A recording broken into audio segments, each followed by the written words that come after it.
600 হিজরি থেকে প্রচলিত মিলাদ আরম্ভ হয়েছে। এর আগে প্রচলিত মিলাদ ছিল না। মিলাদে কিয়াম কখন থেকে আসছে? মিলাদে কিয়াম কখন থেকে আসছে আপনারা জানলে অত্যন্ত অবাক হবেন। 800 হিজরি থেকে মিলাদ এবং কিয়াম দুটোটা একসাথে পালন করা শুরু হয়েছে 800 হিজরি থেকে। মিলাদ কখন থেকে শুরু হয়েছে জানলাম 600 হিজরি থেকে, এবং মিলাদের সাথে কিয়াম কখন এড হয়েছে 800 হিজরি থেকে।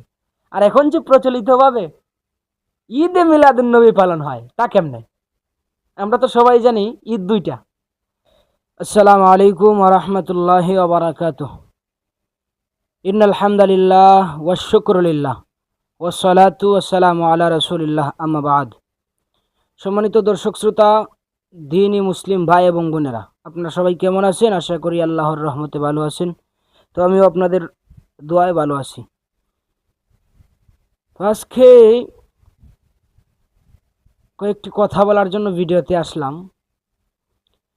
যে আমরা মুসলিম জাতির সম্মানী এবং আনন্দের মাস রবিউল আউয়াল, সেই রবিউল আউয়াল মাসকে কেন্দ্র করে বাংলাদেশে যেই প্রচলিত প্রসিদ্ধ বেদাত হয়, যেই কর্মকাণ্ডগুলা হয়, জশ্নে জুলুস হয়, ঈদ মিলাদুন নবী উদযাপন করা হয়, পালন করা হয়, এগুলা কতটুকু যুক্তিসঙ্গত, এগুলা কোথার থেকে আসলো, কেমনে আসলো, তা নিয়ে আজকে আলোচনা করব ইনশাল্লাহ। আপনারা সবাই ভিডিওর দেখতে থাকেন, সাথে থাকেন, ভিডিওটি শেয়ার করবেন। ধন্যবাদ।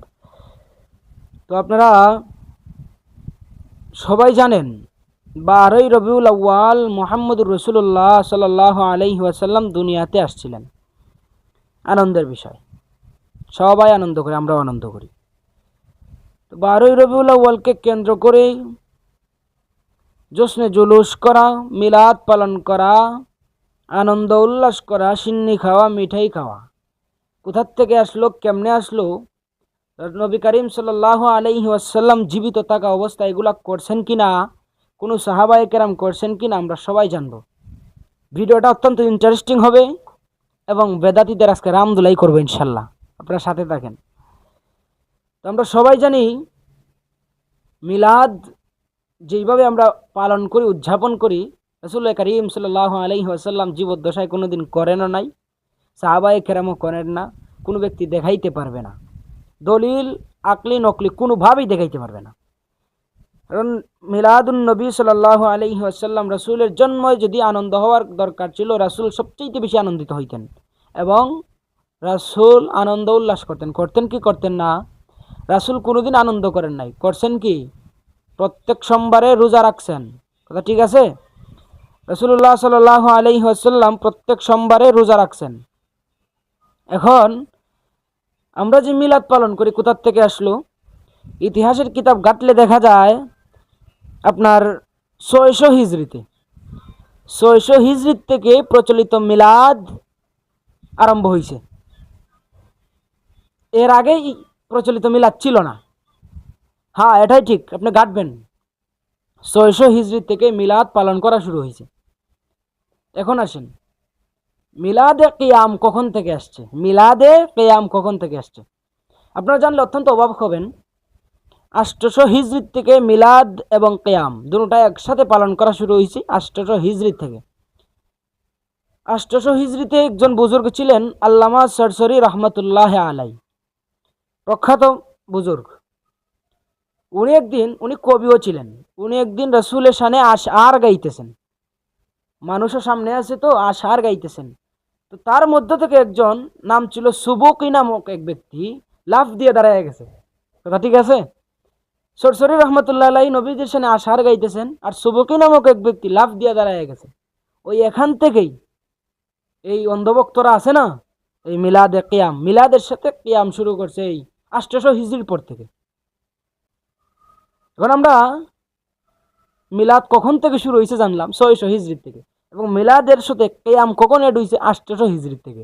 আর এখন যে প্রচলিতভাবে ঈদে মিলাদুন নবী পালন হয় তা কেমনে? আমরা তো সবাই জানি ঈদ দুইটা।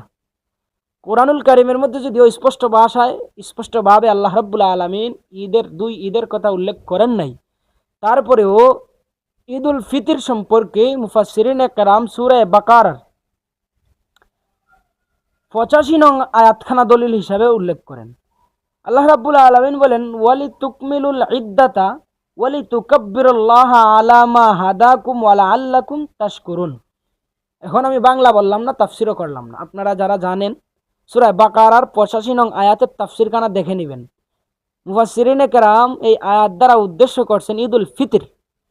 আর ঈদুল আজহার আয়াত যদিও স্পষ্টভাবে নাই, তবে সূরা কাউসারের ইন্না আতাইনাকাল কাউসার ফাসাল্লি লিরাব্বিকা ওয়ানহার, এই সূরাকে মুফাসসিরিনে কেরাম ঈদুল আজহা সম্পর্কে ফিট করছেন। তো আমরা স্পষ্টভাবে তাফসির গ্রন্থে 2 ঈদ পাইলাম। তো ঈদে মিলাদুন্নবী কোথা থেকে আসলো? আবার সকল ঈদের সেরা ঈদ ঈদে মিলাদুন্নবী। এখন আসেন, মিলাদ পাইলাম 600 হিজরিতে, মিলাদ ও কিয়াম পাইলাম 800 হিজরিত থেকে।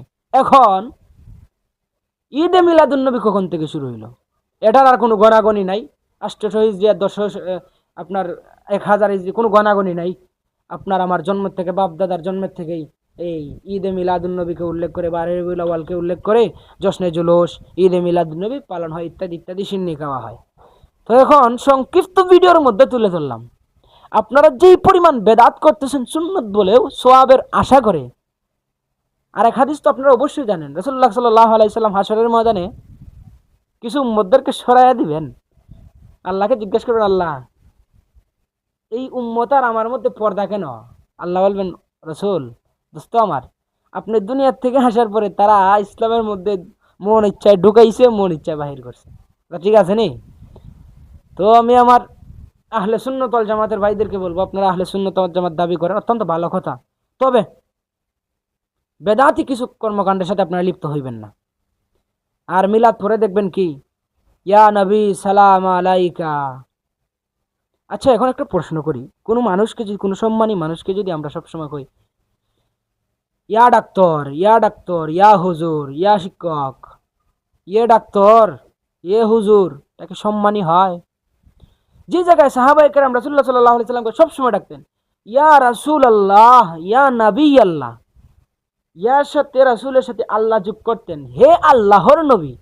আর আপনি আমি রাশেকে রাসূল হইয়া কই ইয়া নবী সালাম আলাইকা, এ রাসূল আল্লাহ। এই সমস্ত অপমানজনক বাক্য থেকে আমরা বাহির হইতে হবে, ঠিক আছে নি? আর ঈদে মিলাদুন্নবী 12 রবিউল আউয়ালকে কেন্দ্র করে যেই পরিমাণ বেদাত বাংলাদেশে হয়, এশিয়া উপমহাদেশে হয়, বলার বাহিরে।